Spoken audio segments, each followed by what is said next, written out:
Iya, shalom saudara, selamat pagi. Saya percaya kita bangun dengan tubuh yang sehat dan tidak kurang suatu apapun, semua karena anugerah Tuhan. Iya, biarlah kita mau tetap setia mencari Tuhan, memuji menyembah Dia, biar kita mengisi hari-hari kita untuk selalu dekat dengan Tuhan. Karena kita ada di hari-hari yang terakhir, di waktu-waktu yang terakhir. Biar iman kita semakin dikuatkan. Karena untuk selama-lamanya Tuhan itu setia, dan karena itu kita juga untuk selamanya mau terus memuji menyembah Dia. Mari kita satukan hati kita berdoa. Bapa, terima kasih Tuhan buat kebaikan-Mu pagi hari ini, anugerah-Mu, kesetiaan-Mu yang masih kami rasakan. Kami bangun dengan tidak kurang suatu apapun. Kami bersyukur buat kebaikan Tuhan dalam hidup kami. Terima kasih Bapa.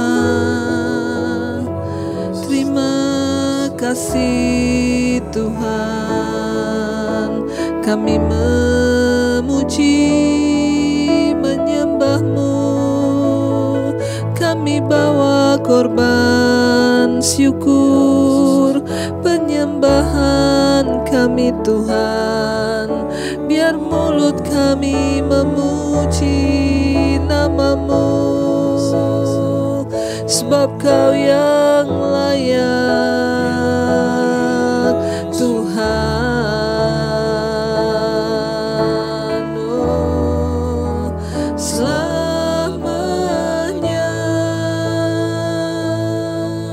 ku puji, ku sembah Yesus selamanya.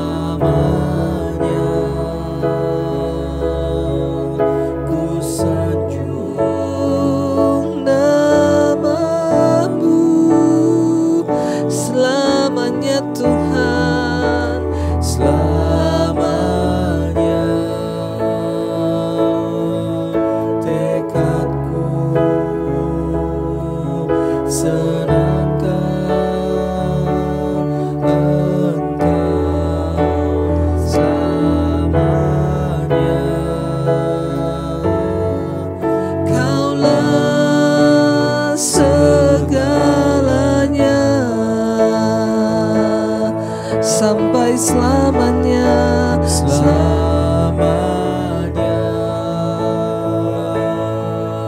ku puji, ku sembah Yesus selamanya, ku sanjung nama-Mu selamanya, selamanya.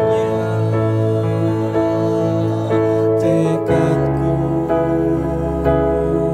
senangkan Engkau selamanya. Kaulah segalanya.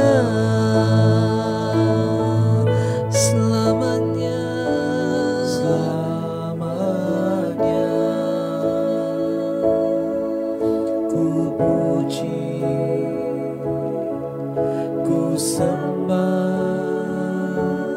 Yesus selamanya,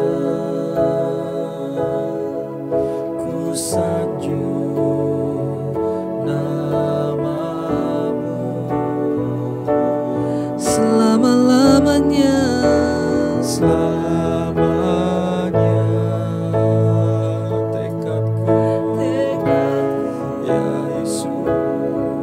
Senangkan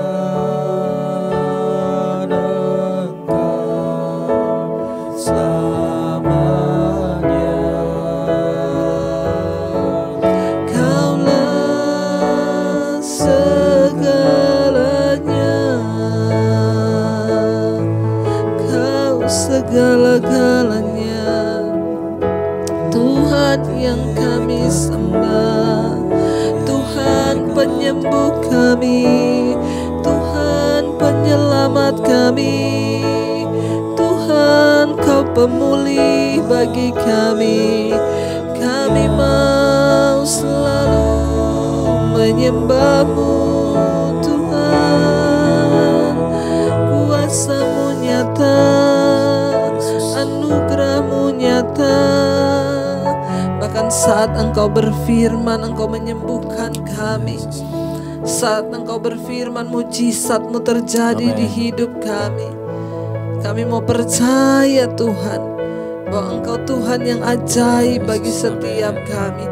Kami angkat iman kami pagi hari ini di hadapan Tuhan. Kau berfirman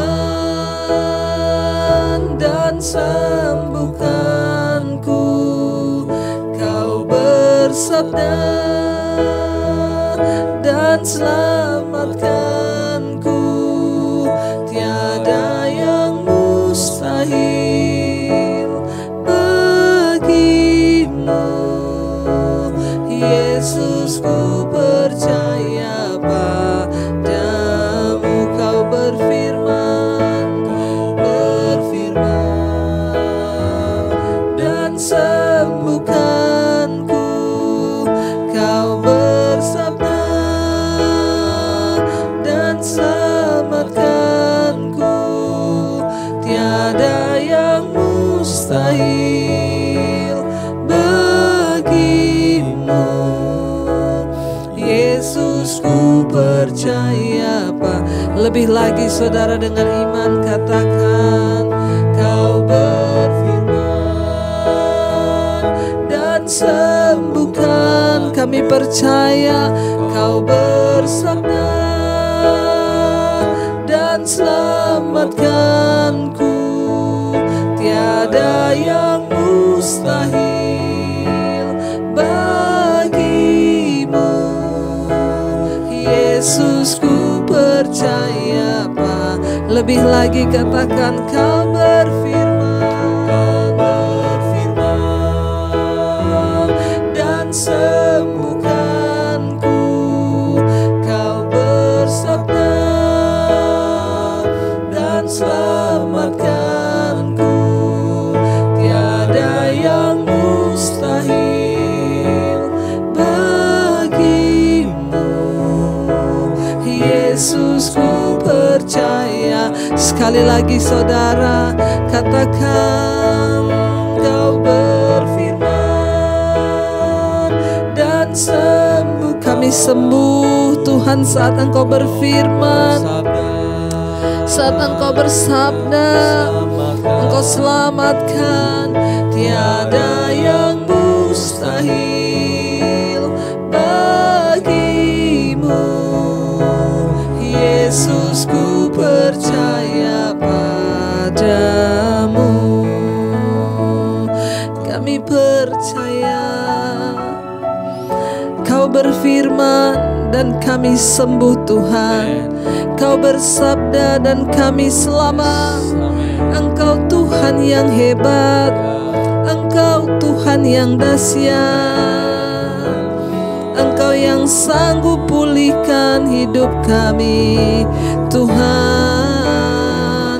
Kami percaya kuasa-Mu, kami percaya mujizat-Mu masih terjadi Tuhan. Oh, terima kasih buat rahmat-Mu. Kami bersyukur buat hari ini Tuhan. Biar pujian penyembahan kami naik menjadi dupa yang harum di hadapan Tuhan. Biar Engkau disenangkan dengan pujian kami Bapa. Dengan iman yang kami nyatakan lewat pujian penyembahan kami. Engkau Tuhan yang hidup, Tuhan yang sanggup berperkara dalam hidup kami. Tuhan, bekali setiap kami pagi ini dengan kebenaran-Mu, dengan firman yang sanggup menyembuhkan, firman yang sanggup menyelamatkan, firman yang sanggup memulihkan hidup kami. Urapi hamba-Mu yang tidak ada apa-apanya. Kami sambut firman Tuhan, kami buka hati bagi firman-Mu di dalam nama Tuhan Yesus Kristus. Haleluya. Amin, amin, amin. Iya saudara, kita akan membaca firman Tuhan pagi hari ini Saya percaya saudara adalah orang-orang yang rindu dan terus mau mencari Tuhan dan kehendaknya dalam hidupmu, agar kita memperoleh apa yang baik yang berkenan kepada Tuhan. Iya, kita akan membaca firman Tuhan yang terambil pagi ini dari 1 Tesalonika pasal yang kelima. 1 Tesalonika pasal yang kelima ayat yang pertama, saudara. Firman Tuhan berkata, judul perikopnya di sana adalah berjaga-jaga. 1 Tesalonika 5 ayat yang pertama, judul perikopnya berjaga-jaga. Ayat yang pertama, tetapi tentang zaman dan masa, saudara-saudara tidak perlu dituliskan kepadamu. Ayat 2, karena kamu sendiri tahu benar-benar bahwa hari Tuhan datang seperti pencuri pada malam. Rasul Paulus menulis untuk jemaat yang ada di Tesalonika, ya. Tentang zaman dan masa, saudara-saudara, tidak perlu dituliskan kepadamu. Sama seperti hari ini, saudara, banyak orang yang bertanya-tanya, apakah ini sudah mau kiamat? Apakah Tuhan sudah mau datang? Kapan Tuhan datang? Bahkan banyak WA yang masuk pada saya, Bu, ini udah mau kiamat ya, kapan Bu kiamatnya? Ya, saudara, tidak ada satu orang pun yang tahu. Makanya Rasul Paulus juga berkata di sini, tetapi tentang zaman dan masa, saudara-saudara, tidak perlu ya dituliskan kepadamu. Ya, itu bukan bagian kita, itu nggak perlu kita cari tahu, nggak perlu kita memusingkan itu Tuhan mau datangnya kapan ya, kira-kira ini bukan bagian kita, karena tidak ada satu orang pun yang tahu. Tapi satu hal Rasul Paulus berkata begini, kenapa nggak perlu dituliskan? Karena kamu sendiri tahu benar-benar bahwa ya hari Tuhan itu akan datang seperti pencuri pada malam. Artinya apa? Kita semua tahu bahwa Tuhan itu akan datang seperti pencuri, artinya tidak ada yang tahu waktunya. Pencuri itu kalau datang gak ngomong-ngomong, gak kasih tahu dulu dia mau datang kapan. Tapi setidaknya Tuhan sudah memberikan tanda kedatangannya, akan ada penyakit yang mengamuk, mengambil korban jiwa yang begitu banyak. Akan ada perang, akan ada tanda-tanda aniaya yang datang. Akan ada kelaparan, akan datang masa yang sukar. Dan rasanya kita juga melihat tanda-tanda itu mulai terus tergenapi hari-hari ini ya. Tapi kita sendiri tahu firman Tuhan berkata bahwa tidak ada satupun yang tahu, sebab Tuhan akan datang seperti pencuri pada malam hari. Ya, di sini dikatakan. Ya, ayat yang ketiga, apabila mereka mengatakan semuanya damai dan aman, maka tiba-tiba mereka ditimpa oleh kebinasaan. Ya, satu hal di sini Rasul Paulus mengingatkan, jangan merasa aman dan damai. Artinya apa? Sesuatu yang sangat bisa menghanyutkan iman adalah ketika kita ini ada di zona nyaman.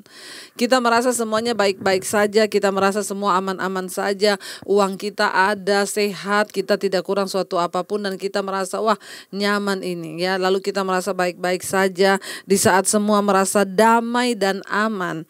Hati-hati kata Rasul Paulus ya, di sana semua mengatakan damai dan aman, maka tiba-tiba mereka ditimpa oleh kebinasaan.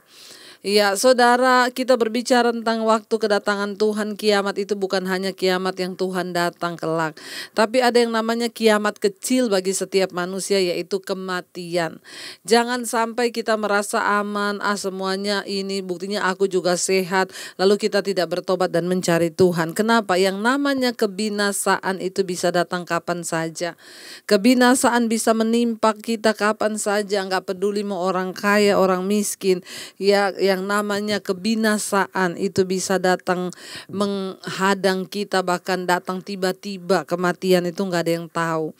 Ya, jangan merasa damai, jangan merasa aman atas hidupmu, tapi mari kita terus mau berjaga-jaga dan berkata, Tuhan, kami perlu Engkau, kami perlu untuk terus dekat, kami perlu perkenanan-Mu. Biarlah kita punya sikap hati yang seperti itu, saudara ya. Seperti seorang perempuan yang hamil ditimpa oleh sakit bersalin, mereka pasti tidak akan luput. Ya, jadi kedatangannya itu tiba-tiba seperti seorang wanita yang ditimpa rasa sakit bersalin. Ya, karena itu perlu kita berjaga-jaga senantiasa menyerahkan hidup pada Tuhan, dan bukan cuma itu saja, kita perlu untuk sungguh-sungguh meminta petunjuk Tuhan untuk menjalani hidup ini. Karena apa? Kita nggak pernah tahu apa yang akan ada di depan. Jangan sampai tiba-tiba kebinasaan menimpa kita. Ya, seperti perempuan yang mengalami rasa sakit bersalin. Ya, mereka pasti tidak akan luput, kata firman Tuhan. Ayat yang keempat, tetapi kamu saudara-saudara, kamu tidak hidup di dalam kegelapan, sehingga hari itu tiba-tiba mendatangi kamu seperti pencuri. Ya, ini saudara garis bawahi. Tapi kita, saudara dan saya, kita bukan orang-orang yang hidup dalam kegelapan. Kita bukan orang yang merasa semua aman-aman, damai-damai, gak ada apa-apa, lalu kita terlena dengan dunia. Kita bukan orang yang hidup dalam kegelapan yang tidak mengerti Tuhan. Kita bukan orang yang hidup dalam kegelapan yang tidak mengerti waktu dan tidak mengerti firman dan tidak mengerti bahwa kita harus berjaga-jaga. Kita adalah anak-anak terang yang hidup bergantung kepada Tuhan dan terus berserah melakukan firman-Nya. Ayat 4 berkata, tetapi kamu saudara-saudara, saudara dan saya, kamu tidak hidup dalam kegelapan.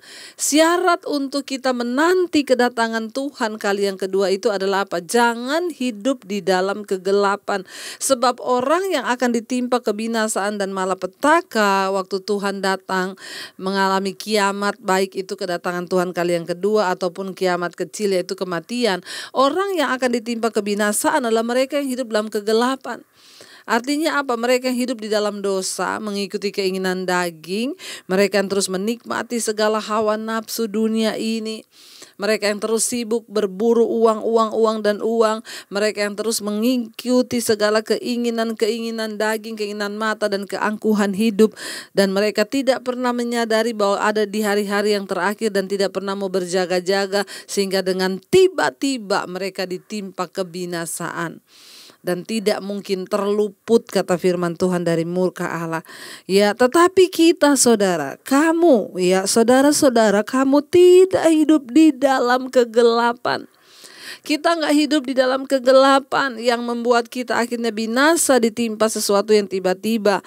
Ya, ayat ini berkata, kamu tidak hidup dalam kegelapan sehingga hari itu tiba-tiba mendatangi kamu seperti pencuri. Hanya orang-orang yang hidup dalam kegelapan, hanya orang-orang yang tinggal dalam dosa, mereka akan mengalami kekejutan. Saudara, ya, mari kita ini hidup ya di dalam kebenaran firman Tuhan. Mari kita terus berusaha melakukan apa yang berkenan pada Tuhan. Ya, kita ini orang-orang yang terus berjaga-jaga ya dan menanti kedatangan Tuhan kali yang kedua. Ya, biar kita tidak kedapatan saudara ya buta, kita tidak kedapatan telanjang, dan kita tidak kedapatan ya, artinya apa firman Tuhan bilang, jangan sampai engkau kedapatan buta, telanjang, miskin di hadapan Tuhan.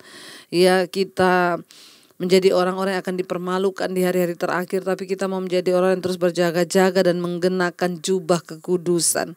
Ayat 5 berkata, karena kamu semua adalah anak-anak terang dan anak-anak siang, kita bukanlah orang-orang malam atau orang-orang kegelapan. Tapi kita adalah anak-anak terang, kita adalah anak-anak siang, bukan anak-anak malam yang hidup dalam kegelapan, tidak ada terang dalam hidupnya. Apa yang menjadi terang bagi kita semua hari-hari ini adalah firman Tuhan. Ya, kita bukan orang-orang yang akan ditimpa malapetaka atau kebinasaan ketika hari Tuhan itu datang. Karena kita adalah anak-anak terang, kita adalah anak-anak siang, kita adalah anak-anak Tuhan yang terus mencari kebenaran dan terus hidup di dalam perkenanannya. Kita ada anak-anak Tuhan yang terus memohon kepada Tuhan untuk terus hidup kita boleh berjaga-jaga di dalam Dia. Ya, kita mau terus menjadi anak-anak Tuhan yang bukan anak-anak yang akan ditimpa kebinasaan, tetapi kita adalah anak-anak terang yang hidupnya sudah diterangi oleh kuasa firman Tuhan, sehingga kita semua mengalami perubahan hidup. Kita semua mengalami pertobatan di dalam Tuhan. Kita semua mengalami anugerah, kita semua sudah diterangi jalan hidup kita oleh kebenaran firman Tuhan, sehingga kita bukanlah orang-orang ditentukan untuk binasa, tetapi kita menjadi anak-anak yang hidup di dalam terang Tuhan. Saya berdoa supaya saudara terus mencari perkenanan Tuhan, supaya saudara terus merindukan Tuhan, supaya kita ini terus bertumbuh dalam firman. Saya bersyukur mendengar banyak orang-orang yang terus mau berubah dan diubahkan oleh firman. Saudara, tidak ada Dia tidak ada cara lain untuk kita berkenan di hadapan Tuhan selain kita ini terus mengalami perubahan dalam hidup kita. Saya percaya dan saya berdoa biar saudara kita semua menjadi orang-orang yang layak untuk menyambut kedatangannya kali yang kedua. Bahkan kalaupun kita dipanggil mati, dipanggil kembali ke rumah Bapa, kita bahkan semua siap. Kita bukan orang-orang yang akan ditimpa kebinasaan secara mendadak. Jangan takut dengan apapun termasuk kematian, karena ada kehidupan kekal setelah kematian bersama dengan Tuhan. Mari kita siapkan hati kita untuk kita terus merenungkan firman ini lebih dalam lagi, kita masuk dalam hadirat Tuhan. Terima kasih. Terima kasih Tuhan, kami mau terus ada di dalam perkenanan-Mu hari-hari ini, mempersembahkan hidup yang kudus, yang layak dan yang berkenan pada Tuhan. Pakai kami untuk menjadi alat-Mu di hari-hari terakhir, agar kami tidak mengalami kebinasaan kekal, tapi kami memiliki kehidupan kekal di dalam Engkau. Terima kasih Tuhan, hanya ini Tuhan persembahan kami. Segenap hidup kami, jiwa dan raga kami persembahkan bagi Tuhan. Ini hidup kami Bapa, ini roh, jiwa dan tubuh kami. Terima kasih Tuhan. Hanya ini Tuhan persembahanku, segenap hidupku, jiwa dan ragaku. Sebab tak ku miliki harta kekayaan yang cukup berarti untuk ku persembahkan. Hanya ini Tuhan permohonanku, terimalah Tuhan persembahanku. Pakailah hidupku sebagai alat-Mu. Seumur hidupku hanya ini Tuhan, hanya ini Tuhan persembahanku. Segenap hidupku, jiwa dan ragaku. Sebab tak ku miliki harta kekayaan yang cukup berarti untuk ku persembahkan. Hanya ini Tuhan permohonanku, terimalah Tuhan persembahanku. Pakailah hidupku sebagai alat-Mu seumur hidupku. Terima kasih Bapa. Biarlah kami terus berjaga-jaga di dalam Engkau dengan mempersembahkan tubuh yang hidup, yang kudus dan berkenan kepada Tuhan. Supaya ketika Engkau datang kali yang kedua, kami tidak binasa, melainkan memperoleh janji akan hidup yang kekal. Berkati setiap anak-anak-Mu yang setia mengikuti mezbah syukur di pagi hari ini. Berkati kehidupan mereka senantiasa ada dalam perkenanan-Mu. Dalam mereka bekerja, melakukan segala aktivitas, bahkan kami berdoa, semua yang kami lakukan biarlah dalam perkenanan Tuhan. Berkati mereka yang bekerja hari ini di kantor, di luar, bahkan yang ada di rumah. Tuhan menyertai dengan perlindungan yang sempurna. Berkati para suami-suami, istri, anak-anak. Kami boleh terus ada dalam perkenanan-Mu, hidup dalam kekudusan-Mu ya Bapa.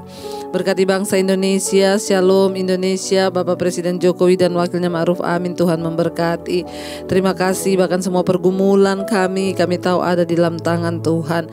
Engkau yang turut bekerja mendatangkan kebaikan di hidup kami. Bapa kami yang ada di sorga, dikuduskanlah namamu, datanglah kerajaanmu, jadilah kehendakmu di bumi seperti di sorga.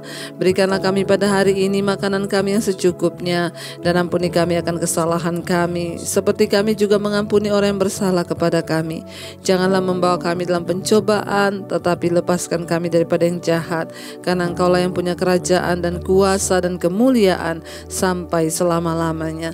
Terimalah kiranya berkat dari Allah Bapa, cinta kasih Tuhan Yesus Kristus, penyertaan manis Allah Roh Kudus, menyertai hidupmu mulai dari hari ini bahkan sampai kali yang kedua Tuhan Yesus datang menjemput kita semua.